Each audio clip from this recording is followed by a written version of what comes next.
तीसरी बात है, अगर हमें समस्याओं का समाधान करना है, कारणों का निवारण करना है, उसके लिए रोज के दिनचर्या में 3 बातें आज से अंडरलाइन करना। पहली बात, रोज अमृत वेला का योग अच्छा करना। दूसरा, रोज क्लास के पहले आधा घंटे का योग करना। और तीसरा, रोज की ईश्वरीय महावाक्य सुनना, वो भी सेंटर पर संगठन में। और चौथा, एक और छोटा सा ऐड करो, आजकल जमाने अनुसार थोड़ी वॉकिंग एक्सरसाइज करना। जो ये 4 चीजें करता है उसका सवेरे सवेरे मनोबल बढ़ता है, आत्मानुभूति करता है, आत्मबल बढ़ता है, और वही समस्या का समाधान कर सकता है। ये 4 चीजें तो अमृत वेला सभी करते हैं। कौन कौन करते हैं? हाथ को। अच्छा, सभी लोग करते हैं। लेकिन अमृत वेला का चुपचाप कोई आपका वीडियो बनाया जाए, आपको पता भी नहीं चले आप अमृत वेला योग कर रहे थे वीडियो, और वही वीडियो 10 बजे आपको दिखाई जाए। लेकिन मेरा है, मैंने ऐसे किया था, दीवार के सारे बैठे मुंह खुला आंखें बंद। अगर ऐसा योग करेंगे, वो योग से बाबा की शक्ति कैसी आएगी, कैसी आत्मिक स्थिति बनेगी? देहभान वाला समस्या का समाधान नहीं कर सकता। इसलिए अमृत वेला जागृत होकर बैठो। कई तो योग करते हैं, लेकिन क्या करेंगे?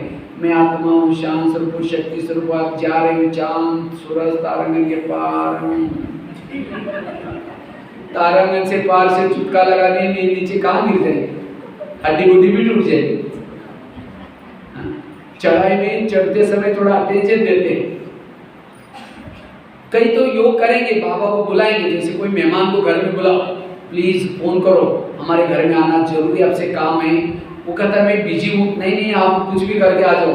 वो सब काम छोड़ के आपके पास प्यार के कारण आया। वो आने से पहले दरवाजे खिड़की लगा करके सो जाओ। वो बेल बजा रहे, घंटी बजा रहे, दरवाजे नहीं खोलो। वो कहेंगे कैसे लोग हैं, मेरे को काम धंधा छोड़ करके भी नहीं आया, तो चला जाएगा। फिर कहेंगे नहीं, फिर दोबारा आ जाओ। वो कहेगा मैं आया था, बेल बजाई थी, आपने दरवाजे नहीं खोला, फिर आ जाओ। फिर आया तो फिर दरवाजे बंद किया। तीसरी बार फिर फोन करो, क्या बोलेगा? मुझे नहीं टाइम। मैं दूसरी बार भी आया तो भी आप गए नहीं, अंदर ही है, मुझे ये भी पता है। इसी तरह अमृत वेला उठेंगे, बाबा कहेंगे मीठे बाबा, प्यारे बाबा, आप आ जाओ, हम आपसे बातें करनी। निमंत्रण तो दिया, बुलाया, उसके बाद ओम शांति हो गया। तेरे द्वार खड़ा भगवान, भगत भरले छोड़े भगत, ओम शांति हो गया। इसीलिए आंखें खोल करके बैठो, और केवल खोल के भी नहीं। अब समझे मेहमान बैठा है, उसके चेहरे के तरफ देखते रहो। वो कहेंगे फोन क्यों किया था? कई भाई बहन योग में बैठे बाबा के चित्र को देखते रहेंगे, फिर देखेंगे और बात है मेहमान कब जाएगा।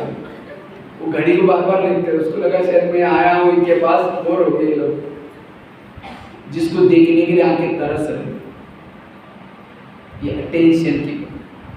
एक कुमारी ने मुझे क्वेश्चन क्या कहते, भाई साहब मैं अमृत वेला उठता ही नहीं है। हमने कहा क्यों? अलार्म वगैरह लगा करो। कहते अलार्म सुनाई नहीं पड़ता। हमने कहा क्यों? कहते मैं सोने के लिए परमधाम में जाता हूँ, अलार्म तो बेड पर बजता है, इतना लंबा डिस्टेंस है। हमने कहा परमधाम में नहीं जाते, कहीं और जाते हो। इसलिए विधि से जागृत होकर योग करना। और दूसरी बात, अगर समस्या का समाधान करना है, क्लास के पहले योग करना। क्लास कितना बजे चलते हैं यहाँ? 6 बजे। मुरली कितना बजे? 6 बजे। योग कितना बजे चलता है? और क्यों 15 मिनट का सिर्फ? 5:30। लेकिन 5:30 बजे पहुंचते कितने? बताओ कौन कौन बराबर बिल्कुल 5:30 बजे टच होते हैं? ऐसे कोई हो गए तो हाथ खड़ा। फिर योग कौन करता है? दीवारें तो नहीं कर रहे, दीवारें कर रही योग। जब आप आते नहीं, इससे बजाय अगर 5:30 नहीं आते, 6 बजे शुरू करो। 6 बजे या 5:45 बजे आओ। 5:45 बजे सबको पहुंचना है। 5:45 से 6:15 बजे योग करो। उसके बाद मुरली, भले मुरली लंबी नहीं करो, डायरेक्ट माँ बाप के सुनो। 20 मिनट ज्यादा लगते, ज्यादा नहीं लगते। मैं कई बार ऑनलाइन में मुरली सुनाता था, 15 मिनट या 20 मिनट में मुरली पूरी। एक्सप्लेन करने की जरूरत नहीं। क्योंकि बिना योग करके अगर हम मुरली सुनते हैं वो मुरली का कोई यूज नहीं। ये कोई कथा कहानी रामायण महाभारत नहीं है। नहीं तो भक्ति मार्ग में भी सुन के आते क्या फायदा। वो आचरण में लाने के लिए, जीवन में आने के लिए योग बल चाहिए। खेती में बीज डाला, हल नहीं चलाया, उगेगा क्या। इसलिए आज इस बर्थडे के दिन या पूर्वजों के श्राद्ध के दिन आप ये संकल्प लो। केवल भोग लगाने से खुश नहीं होने वाले सब लोग।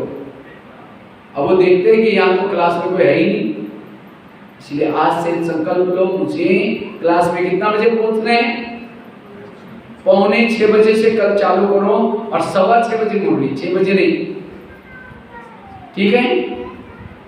बिल्कुल आधा घंटा। मैं तो एक जगह पर गया था, मुझे बहुत अच्छा लगा। उनका 5:30 से 6 योग होता है। 5:30 बजते ही दरवाजा मेन बंद, गेट हॉल का दरवाजा बंद, कोई अंदर नहीं आ सकता है। जो आएगा वो माइक के ऊपर सो के वहीं से जाएगा, ठीक है। पसंद है सबको? तो कौन कौन करने के लिए आएंगे कल से योग? हाथ खड़ा करो।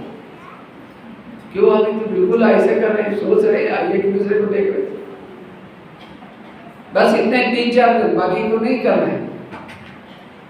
सोचो अपने लिए, क्योंकि अगर समस्या का समाधान करना है, योगी बनना ही जरूरी है। मैं कोई क्लास नहीं करा रहा हूँ, मैंने अपने समस्याओं का समाधान कैसे किया इसका अनुभव आपको सुना, हमने किया है। इसी से आज एक साधारणता से महारथी तक पहुंचे, ये किया है। और समझ क्यों नहीं आते? कहते नहीं बच्चे स्कूल में जाते हैं, कहीं को नल में पानी आता है, कहीं को ये तो होता, ये तो कुछ नहीं है। हम भी तो माउंट आबू में रहते हैं, हमारे कितने बच्चे स्कूल में जाते हैं, हम किचन में सेवा करते हैं। आपका तो एक ही बच्चा जाता होगा, 2 जाते होंगे, दोपहर को वापस आएगा। हमारा तो 4 दिन 8 दिन की यात्रा है इसकी। इसलिए ये बहाने रियलिटी नहीं है। अगर आपको सचमुच लगन है, इसलिए डेली हमें आना है। और तीसरी बात, मुरली। मुरली कहाँ सुननी है? सेंटर पर, ऐसे नहीं कि ऑनलाइन में सुननी है। आजकल तो ऑनलाइन की बहुत चटक बैठी है सबको, ऑनलाइन में बड़ा अच्छा लगता है। ऑनलाइन वो मजबूरी के लिए थी, लेकिन आप हमें इस क्लास में आकर के संगठन में सुनना है। एक एकलव्य था भील, द्रोणाचार्य के पास जाता है, कहता है मुझे नंबर 1 चाहिए, लेकिन उसको नंबर 1 नहीं दिया। क्यों? वो जंगल में पुतला बना करके वहां से सीखा था। इसी तरह ये peace of mind, Facebook, WhatsApp, ये भी क्या है? पुतला है। वहां बैठ करके शिवानी बहन के क्लास, अच्छे क्लास सुन करके होशियार तो बनेंगे, नंबर 1 नहीं जाएंगे। नंबर 1 बनना है, यहाँ आकर के सुनना है संगठन में। और संगठन का योग हमें एक मुरली के पहले मिलता है। बाबा को एक बार पूछा था त्रेतायुग में, बाबा अब पढ़ाई का प्रबंध क्या करेंगे त्रेतायुग वालों के लिए? दादियों ने पूछा था, मधुबन में प्रबंध करना पड़ेगा। तो बाबा ने कहा कि बच्चे त्रेतायुग की संख्या का प्रबंध मैं खुद करूंगा पढ़ाई का, आगे चल करके। केवल सतयुग की संख्या तैयार करो 9 लाख की, 9 लाख रेगुलर स्टूडेंट बन जाएंगे, त्रेता का प्रबंध अपने आप करूंगा। और इसीलिए बाबा ने अभी आजकल 4-5 साल से 8-10 साल से पीस ऑफ माइंड चालू कर दिया, फेसबुक, व्हाट्सएप, ये सब चालू किया। ये सब देखने वाले कहाँ जाने वाले हैं? त्रेतायुग में। तो आपको सतयुग में जाना है, त्रेता में जाना है, तो पढ़ाई कहाँ पढ़नी है? यहाँ करके पढ़नी है। क्योंकि संगठन में ये 3-4 चीजें आपको बहुत ताकत देती है, और उसी से आप समस्याओं का समाधान कर सकेंगे। आपको किसी के भी दोष दिखाई नहीं पड़ेंगे। 1-2 महिलाएं थी, एक रहती थी 2 मंजिल पर, दूसरी रहती थी 1 मंजिल पर। 2 मंजिल वाली रोज अपने घर के खिड़की से पड़ोसी के छत पर देखती है, तो छत पर वो कपड़े सुखाते, उसके कपड़े देख करके पति को बुलाती है, कहते इसको कोई अक्ल नहीं, कितने गंदे कपड़े हैं, कितने मैले हैं, जा करके पूछ के आओ। पति कुछ नहीं बोलता, रोज बुला करके कहते जाओ पूछ के आओ। एक दिन जब उसने उसी खिड़की से देखा तो पड़ोसनी के कपड़े अच्छे दिखने लगे, फिर पति को बुलाया, कहते आज इसको कैसे अक्ल आ गई, कितना अच्छा धुलाई गया, जाओ पूछ के आओ। पति धीरे से मुस्कुराता और कहता है आज सवेरे सवेरे मैंने अपने घर के खिड़की के कांच साफ किए। समझ में आया? कांच गंदे थे इसलिए कपड़े गंदे दिखते थे। जिस दिन सेंटर पर नहीं आएंगे, मुरली नहीं सुनेंगे, योग नहीं लगाएंगे, बुद्धि मैं नहीं, उसी से जिसको भी देखेंगे सब गलत है, यही समझ है। कोई हंसता है लगता है मेरे को देख के जरूर हंस रहा है, कोई किसी से बात भी करता है लगता है मेरी बात जरूर चले, यही समझ है। इसलिए समाधान है खिड़की को साफ करना। चलो 2 मिनट।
और 2 बातें सुनेंगे ना, 12:30 तक पूरा करना।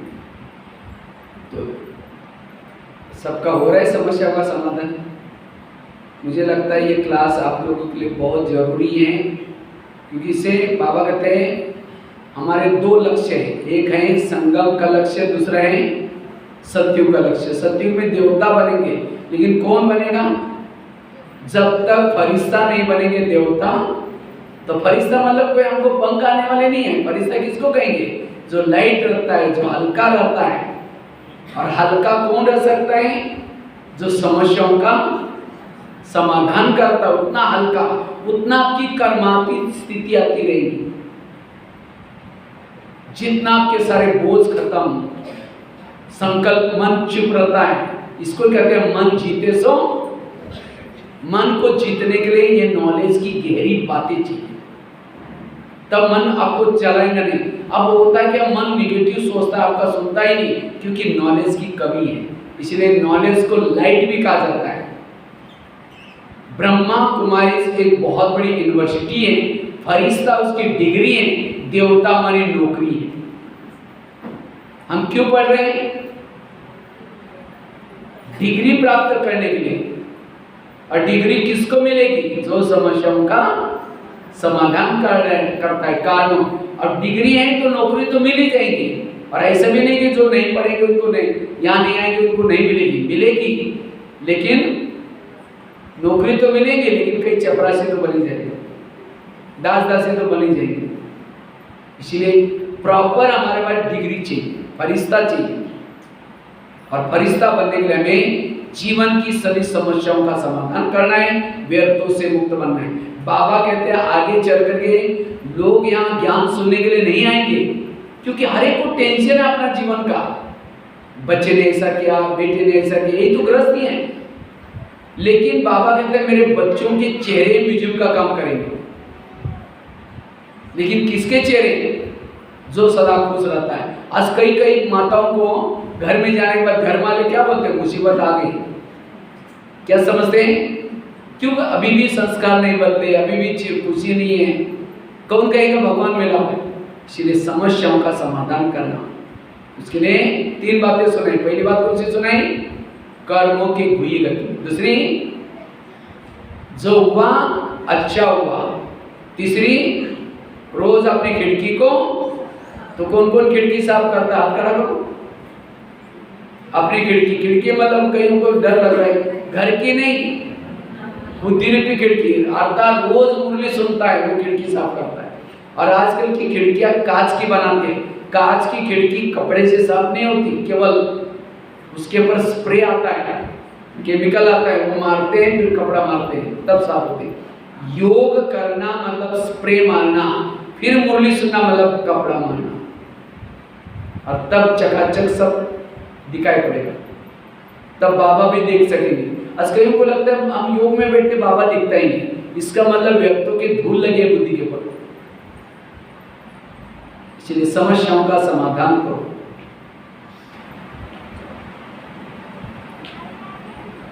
चौथी बात है, अगर हमें समस्याओं का समाधान करना है, उसके लिए ड्रामा के ऊपर विश्वास रखो। आप लोगों का अपना अपना ड्रामा पसंद आया? हाँ?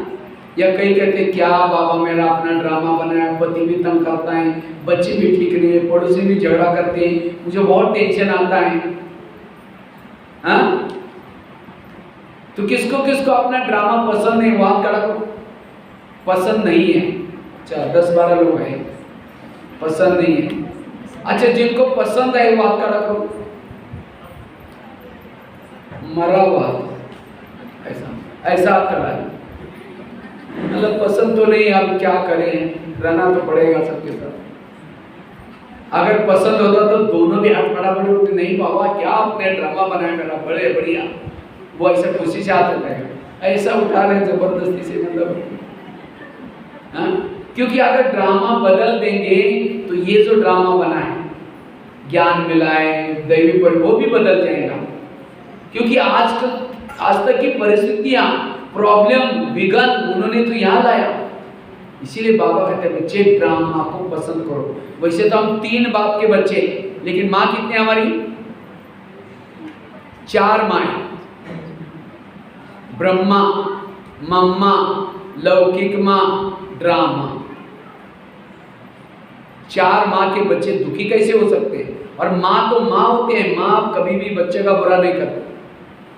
अगर बच्चा बीमार है, माँ उसको दवाई पिलाती, दवाई कड़वी है, बच्चा नहीं पीता, माँ फिर भी उसका मुंह हाथ जबरदस्ती लेकर के मुंह में चमट टूसेगी, हाथ पकड़ करके, तंग नहीं करे, उसका प्यार है। इसी तरह कईयों को ड्रामा की कई कड़वी बातें, विघन, समस्या अच्छी नहीं लगती है, तो भी बाबा उसको रिपीट कर रहे हैं। क्यों?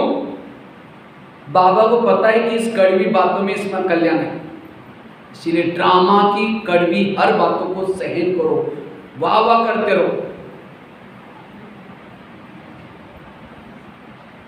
लेकिन कई क्या करते हैं, ड्रामा की ऐसी बातें देकर के बाबा को रिक्वेस्ट करते हैं, बाबा मेरा ड्रामा बदल दो ना। जैसे कोई भी माँ बच्चों को थप्पड़ मारती है तो बच्चा कहाँ जाता है? बाप के पास। और क्या बोलता है? मम्मी ने मुझे थप्पड़ मारी, इतना ही बोलता है ना। ये थोड़ी बोलता है मम्मी ने मुझे थप्पड़ मारी, इस मम्मी को बाजार में बेच करके दूसरे लेके आओ, बोलता है। लेकिन हम क्या बोलते हैं? बाबा ये ड्रामा को बदल देना, मना इस माँ को बेच करके। बाबा कहता है मैं भी क्या हूँ? मैं भी ड्रामा का बंदा है, मुझे भी ये मेरी पत्नी अच्छी है। बाबा ड्रामा बाबा की पत्नी है, कहता है वो भी मुझे, जब तक वो मुझे नीचे नहीं बुलाती तब तक मैं नहीं आता। बाबा को भी पसंद है ड्रामा, तो हमें क्यों नहीं पसंद? इसीलिए मुझे लगता है बाबा की जो मुरलियाँ चली, लास्ट की मुरलियाँ, लास्ट अव्यक्त मुरलियाँ 2016-17 की क्या थी मुरलियाँ? वाह ड्रामा वाह। गुलजार दादी हेल्थ खराब थी, फिर भी दादी को ऐसे स्टेज पर लाते थे, गुलजार दादी की आवाज़ में मुरली चलती थी। और क्या चलती थी? वाह ड्रामा वाह, वाह बाबा वाह। बाप के दिल में बच्चे, बच्चों के दिल में। तो कई भाई बहनें कहती थी बाबा ऐसे रिपीट क्यों कर रहे हैं? यही टोटल ब्रह्मा कुमारी का ज्ञान का सारा है। वाह वाह। कोई गाली दे तो भी क्या बोलेंगे? जोर से बोलो, वाह वाह। वाह ड्रामा वाह। कोई निंदा करे क्या बोलेंगे? वाह ड्रामा वाह। कोई अपमान करे क्या बोलेंगे? कोई माता जी का पति शराब पी करके पिटाई करे तो क्या बोलना है? अभी तो आवाज ही बंद हो गया। आप कहिए भाई जी कोई पति मारे वाह वाह कैसे निकलेगा? तो भी उसने उसको वाह वाह बोलना है। क्यों? उस माता के लिए तो पति तो बहुत मिले ना। सतयुग में मिला था, त्रेता में मिला था, द्वापर में मिला था। सतयुग के उसके पति तो बहुत अच्छे थे, ना शराब पीते थे, ना मारते थे, ना पीटते थे, सोने के महलों में रहते थे, पुष्पक विमान था, वो देवता थे। लेकिन क्या वो देवता और पति के कारण बाबा मिला उसको? और अभी का पति मारता है, पीटता है, शराब पीता है, नशा करता है, लेकिन उसके कारण कौन मिला है? तो उस माता के लिए वो सती वाला पति देवता वाला अच्छा है या अभी का अच्छा है? कौन अच्छा है? उसको और ही बोलना चाहिए बाबा ऐसा ही पति मुझे 5000 साल के बाद भी जरूर दे दो। इसीलिए संगम युग का पति भी अच्छा, संगम युग की पड़ोसनी भी अच्छी, संगम युग का शरीर भी अच्छा, संगम युग का सब कुछ अच्छा है। इस गुह्य राज को समझो, तब जाकर के कभी भी वो समस्याओं का समाधान कर सकता है, वो कारणों का निवारण कर सकता है। वाह स्थिति में रहो। हमें कोई पति को नहीं छोड़ना, गली वालों को नहीं छोड़ना, उसी गली में, उसी ऑफिस में वही रहो, लेकिन पॉजिटिव बन करो। इसलिए कहता है ना, नजर बदलो तो नजारे, अपने विचारों को बदलो, सारी समस्याएं खत्म हो जाएगी। सतयुग में भी सास मिली थी, बहुत अच्छी थी, देवी थी, कभी झगड़ा नहीं करती थी, लेकिन उस सास के कारण बाबा थोड़ी मिला है। वो देवी थी लेकिन उसके कारण बाबा। और अभी की झगड़ा हुआ है, इतनी तंग करती है, इतना काम कर रहे तो भी हमेशा बोलती रहती है, लेकिन उसके कारण कौन मिला है? तो बाबा को कि बाबा ऐसी सास मुझे 5000 साल के बाद भी जरूर दे दो। सती में भी बच्चे मिले थे, वो राजकुमार थे, कहना मानते थे, दिखने में अच्छे थे, उनके कारण बाबा थोड़ी मिला। और अभी की बच्चे कैसे भी हो, उनके कारण बाबा मिला। सती में भी शरीर कंचन काया था, उस शरीर से खुशबू आती थी, लेकिन क्या उस शरीरों के आंखों से बाबा को देखा? उस शरीर के कानों से भगवान के माँ बाप के सुने? उस शरीर के ऊपर भगवान की नजरें पड़ी थी। मधुबन में जाके है ना, कौन कौन जाके बाबा मिलन किया है? कुछ लोग, बहुत अच्छा। तो बाबा की नजरें पड़े उस शरीर के ऊपर, ये कुछ साधारण बात नहीं। आज दुनिया में तो क्या कर रहे हैं? भगवान का साक्षात्कार करने के लिए, साक्षात नहीं, साक्षात, हमने तो साक्षात देखा हुआ है। साक्षात और साक्षात्कार जमीन और आसमान का डिस्टेंस है। तो कितने हम भाग्य शरीर है। उस शरीर के अंदर क्या भगवान के धड़कने रहती थी? वो शरीर अंदर बाबा बाबा बाबा निकलता था। वो शरीर क्या काम का जिसने भगवान के माँ बाप के न सुने हो, ना आंखों से भगवान को देखा हो, ना कानों से माँ बाप के सुने, ना दिल के धड़कने रहती थी। इसलिए बाबा कहते बच्चे वाह ड्रामा हुआ। यह है समस्याओं का समाधान।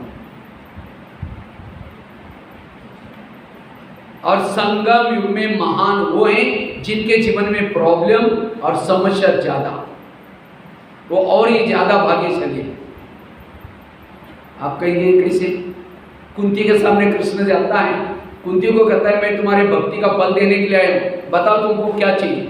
सोना चांदी जो भी मांगो। कहता है मुझे सोना चांदी नहीं चाहिए, मुझे जीवन में समस्या चाहिए। तो कृष्ण कहते हैं तुम क्या मांग रहे हो? तथास्तु, तो तुम्हारी जो भी इच्छा है पूर्ण हो जाए। फिर कहा कि समस्या क्यों मांगी, सोना चांदी क्यों नहीं मांगा? समस्या होगी तो आप सदा मेरे साथ में रहेंगे, और आप मेरे साथ में रहेंगे, यही मेरा सौभाग्य है। तो जिसके जीवन में समस्या प्रॉब्लम है, कौन साथ में रहेगा? बाबा। इसलिए बाबा कहता है बांधेली माताओं का योग ज्यादा होता है। क्यों? पति तंग करता है, परेशान करता है, कौन याद आता है? बाबा। इसलिए पद भी ऊंचा है। और जिन माताओं को पति तंग नहीं करता, बहुत प्यार करता, उन माताओं का योग किसे लगा है? पति से। और जिसका योग पति से, उसका पद कुछ भी नहीं होगा। पति तंग करने वाला चाहिए, प्यार करने वाला चाहिए। हाँ, इसलिए बाबा कहते हैं ये है समस्याओं का भाग्यशाली वो है समस्या है। इसलिए पॉजिटिव बनो, इसलिए ड्रामा को पसंद करना। तो समस्याओं का समाधान करने के लिए कितनी बातें बताई? 4। पहली कौन सी बात? मैं बार बार रिपीट कर रहा हूं क्योंकि इससे आपको पूरा मन के अंदर जो भी कचरा भरा हुआ है सब निकल जाएगा। और कभी भी कोई क्योंकि आगे चल करके अभी समस्या आने वाली है, आपने कभी सोचा ही नहीं था कि वो व्यक्ति अभी आपको तंग करेगा। और उस समय अगर ये पॉइंट्स नहीं है, आप टेंशन में आएंगे। टेंशन में आएंगे तो फिर बाबा भूल जाएगा, गुस्सा आएगा। इसलिए पहली बात कौन सी सुनाई? कर्मों की गुई गति। और हर पॉइंट में कुछ एग्जाम्पल्स दिए। ये एग्जाम्पल भी याद रखेंगे, क्लास नहीं भूलेगा। धृतराष्ट्र की बात बताई, भीष्म की बताई, आगरा वाली बात बताई, वो बच्चे की स्टोरी बताई, दिल्ली वाली घटना सुनाई, कितनी सारी बातें कर्मों की गुई गति में सुनाई। दूसरी बात बताई जो हुआ मंत्र वाली बात। तीसरी बात बताई रोज खिड़की को साफ करना। केवल पॉइंट को रिपीट नहीं, कल से देखेंगे कौन कौन खिड़की साफ करने के लिए आता है। मैं तो सोचता हूँ कल से शुरुआत करो और अगले श्राद्ध तक 1 साल तक रेगुलर करो। और जो किसी बहन की भी ड्यूटी लगा दो बाहर, जो 5:45 बजे आएगा पहले नंबर के लिस्ट में नाम लिखना है, जो 6:15 पर 7 बजे आएगा सेकंड नंबर, और 7:15 के बाद आएगा उसका कोई नंबर ही नहीं। 7:15 से तो पहले आएगा 3rd नंबर, और जो 3 नंबर लेंगे उसको पहला नंबर ये करेंगे, ठीक है। और चौथी कौन सी बताई? ड्रामा को पसंद करना। और लास्ट की बात है अगर समस्याओं का समाधान करना है तो क्या करो? जीवन की निगेटिव बातों को, बुराई को भी अच्छाई में बदलो। अगर कोई गाली देता है, क्या समझो? गाली नहीं दी, मेरे ऊपर गुलाब का फूल डाल दिया। किसी ने गाली दी, योग में बैठेंगे बाबा को, बाबा आज आपने बहुत अच्छा भगत भेजा था, उसने बहुत अच्छा फूल डाल के गया, आपका बहुत बहुत धन्यवाद। यह है समस्या का समाधान। उसके लिए दुआएं निकलेगी, वो देवता बन सकता है। देव को गाली देता है कोई, हाथ पीछे करके चेहरा पीछे नहीं करती, लेकिन हम क्या करते हैं? हाथ ऊपर तो छोड़ो, ऐसा माताएं तो खास करती है। ऐसा कोई मंदिर में देवी नहीं है। इसलिए नेगेटिव को क्या बना दो? अगर किसी ने मेरा परचिंतन किया, क्या समझो? परचिंतन नहीं किया, मेरा कीर्तन भजन गाया।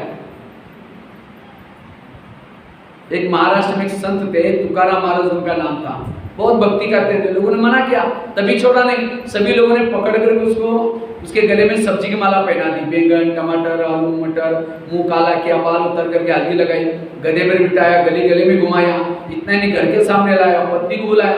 जब उसकी पत्नी देखती मेरे पति को ऐसा किया, सबको गाली देती। जब गाली देते तुकाराम महाराज सब्जी की माला दिखा करके कहते इनको गाली क्यों दे रहे? ये लोगों ने अपने लिए 8 दिन के लिए सब्जी ला कर दी है। निगेटिव को क्या बना दिया? और इनको गाली मत देना। जब मेरी शादी हुई थी समय बारात नहीं निकली थी, ये लोगों ने पूरी गांव में मेरी बारात निकाल कर लाई। और इनको गाली मत देना, मेरे सिर में तो फोड़े हो गए थे, बहुत दवाई की, ठीक नहीं हुआ। ये लोगों ने मेरे बाल उतर करके हल्दी लगाई। हल्दी तो एंटीबायोटिक का काम करते हैं। और इनको गाली मत देना। जब मुझे घुमाने के लिए लेके गए थे, धूप बहुत तेज थी, और तेज धूप में लोगों ने पाँव में कुछ नहीं पहना था, सबके पाँव में छाले फोड़े आए, मुझे कुछ नहीं हुआ, मैं आराम से ऊपर गधे पर बैठा। बुराई को क्या बनाया? शिव बाबा ने भी बनाया। शिव बाबा को कितनी गाली दी। आज कईयों को क्या लगता है, मुझे और दर्द नहीं होता, जिस बेटे को मैंने पढ़ाया लिखाया ये किया, जब शादी हुई मुझे बुलाया तक भी नहीं, मकान बनाया तो भी नहीं बुलाया, इसीलिए मुझे गुस्सा आता है, इसीलिए मुझे टेंशन आता है। आज जिस बाबा ने आपको पढ़ाया, देवी देवता बनाया, ज्ञानी बनाया, सतयुग में गए, सोने के महल में गए, बाबा को बुलाया, बाबा आज हमारे घर का उद्घाटन है, आप आ जाओ। हमारे घर के सामने पुष्पक विमान आया, आप आ जाओ, बुलाया। बाबा को ऊपर टेंशन आया। इतना ही नहीं, दोपहर में गए, जो भला करके गया, रात पढ़ा के गया, उसको गाली देना शुरू किया, माइक लगाया उसके लिए। भक्ति करना मतलब क्या? हे भगवान, तुम कुत्ते में, बिल्ली में, और अकेले भी नहीं दिया, औरों को भी निमंत्रण दिया, आ जाओ हमारे यहाँ गाली देने का प्रोग्राम है, और माइक पर दिया। बाबा ने सोचा ये कैसे लोग आए, ये बाबा ज्ञान सुनाता नहीं, प्रैक्टिकल में बाबा ने किया है। इसीलिए बाबा कहते हैं जब बाबा ने भी किया है तो आपको भी गाली देने वालों को गले लगाए। ये नहीं सोचा जब मैं नीचे जाऊंगा, जिन्होंने पिछले बार ज्ञान दिया था फिर भी गाली दी थी, जब सुखी बने तो मैं नहीं पुकारा, बुलाए नहीं, इनको ज्ञान नहीं दूंगा। सोचा बड़ा बनने के लिए सहना पड़ता है। इसलिए समस्याओं का समाधान, कारणों का निवारण। और ये ज्ञान केवल मैंने सुना ही नहीं, लास्ट में मेरा अपना 2 मिनट में अनुभव सुना करके पूरा करता हूँ। वैसे तो मैं लौकिक में महाराष्ट्र से एक छोटे से गांव में जन्म हुआ। 11 साल तक स्कूल भी नहीं गए थे, माँ बाप पढ़े लिखे थे नहीं। तो हमारे खेती से रोज एक बच्चा जाता था, तो रोज मैं वहाँ उस बच्चे के पीछे पीछे गया, तो बच्चा एक स्कूल में गया, तो एक ही स्कूल थी, 7 कक्षा इकट्ठी बैठती थी। तो टीचर ने कहा पहले क्यों नहीं आया? हमने कहा सर मुझे पता नहीं। कहा कि कोई बात नहीं, कल से आओ। पहले दिन टीचर ने मुझे 5वीं कक्षा में बिठाया। तो रोज जब जाना शुरू किया, घर वालों ने पूछा रोज आप कहाँ जाते हैं? हमने कहा स्कूल में। कहा कि आपने पैसा नहीं जाना, मना किया। मैंने कहा बिना पैसे का पढ़ूंगा। कहा कि ऐसे जाना तो बोले जाओ। 1 साल के बाद 6वीं में, फिर 7वीं में, तो 7वीं कक्षा की बोर्ड की परीक्षा। तो टीचर ने कहा तुम डायरी पे नहीं लाते, कल से स्कूल में नहीं। हमने सोचा अब क्या करें, घर में तो मना के। तो मैं क्या करता था, रद्दी से पुरानी डायरी लाता था और उसको पानी से धुलाई करके फिर लिखता था। एक दिन आया, उसी रद्दी में ब्रह्मा कुमारी का किताब मिला, और उसी किताब ने जीवन